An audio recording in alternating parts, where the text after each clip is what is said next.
ఎంతసేపు రోబోటిక్ మీద, ఏఐ మీద, వీటి మీదే డిపెండ్ అవ్వకుండా ప్రకృతి వ్యవసాయం, ఆర్గానిక్ ఫుడ్ ఎలా చేయాలి, వీటికి ఫ్యూచర్లో డిమాండ్ అన్నమాట.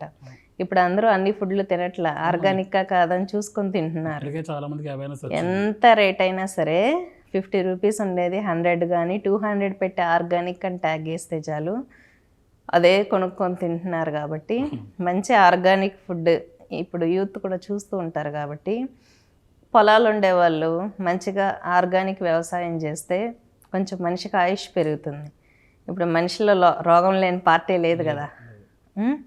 డైలీ థైరాయిడ్ ట్యాబ్లెట్స్ ఉండాలి, డైలీ షుగర్ ట్యాబ్లెట్స్ ఉండాలి.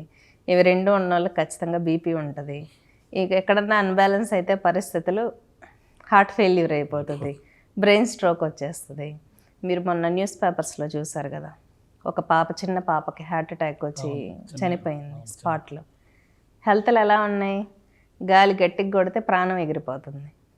కాబట్టి ఏంటంటే మనం చుట్టూ ఉండే రెస్పెక్ట్ ఇవ్వాలి. కనీసం చెట్లు నాటడం కావచ్చు, కొంచెం యువత సిస్టమ్ అంటే మెకానిజం మీదే కాకుండా, సాఫ్ట్వేర్ మీదే కాకుండా అగ్రికల్చర్ మీద అంటే బెటర్గా మనం ఫుడ్ ఎలా ఇవ్వగలం, మంచి క్వాలిటీ ఫుడ్ ఎలా ఇవ్వగలం, వీటి మీద ఫోకస్ చేస్తే ఫ్యూచర్లో డిమాండ్ దీనికే ఉంది. మంచి ఫుడ్ ఇండస్ట్రీ ఎక్స్పోర్ట్ చేయొచ్చు.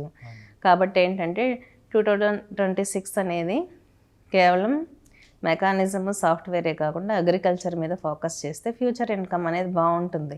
ఇప్పుడు ఏ వచ్చాక చాలా జాబ్స్ వెళ్ళిపోతున్నాయి. కాబట్టి ఏంటంటే ప్రకృతికి రెస్పెక్ట్ ఇవ్వండి, పంచభూతాలను కూడా కాపాడుకోండి. ఎందుకంటే ఇప్పుడు పంచభూతాలు ఎందుకు పొల్యూట్ అయిపోయాయి?